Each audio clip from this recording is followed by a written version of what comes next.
은행 대출이자 한 푼이라도 적게 내고 싶은 게 돈 빌리는 사람 마음이겠죠. 은행에서 대출 금리를 더 부풀렸다는 사실이 충격적입니다.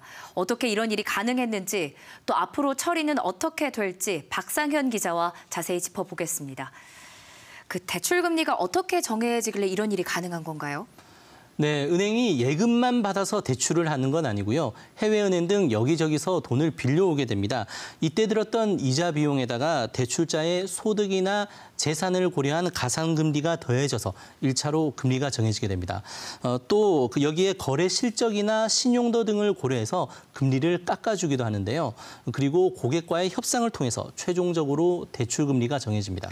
그렇다면 이렇게 시스템이 다 정해져 있는데 어떻게 금리가 더 높게 책정이 된 거죠? 문제가 된 건 고객의 소득 정보를 정확하게 입력하지 않아서인데요.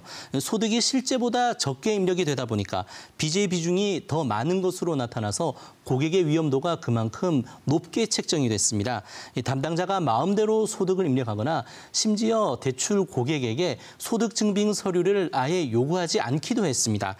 그 결과 부채 비율 가산금리가 0.25%포인트에서 0.5%포인트까지 높아진 겁니다. 네.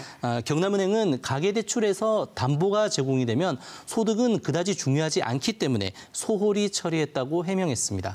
지금 계속해서 나오는 해명이 단순 실수다, 소홀히 처리했다, 반복인데요. 글쎄요. 어쨌든 이럴 경우 경남은행도 책임을 져야 하지 않습니까? 네, 금융감독원은 경남은행이 먼저 환급 조 계획을 밝힌 것은 스스로 잘못한 걸 인정하는 것이라고 지적했습니다.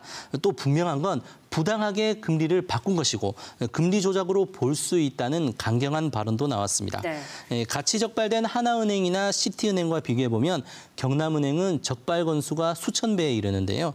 때문에 금융감독원은 은행 자체의 문제라고 보고 있습니다. 하지만 지난해 대법원에서 외환은행의 부당금리 인상 사건에 대해서 무죄를 판결한 경우가 있기 때문에 재발을 방지할 정도로 강력한 책임을 물을 수 있을지는 미지수입니다. 그렇군요.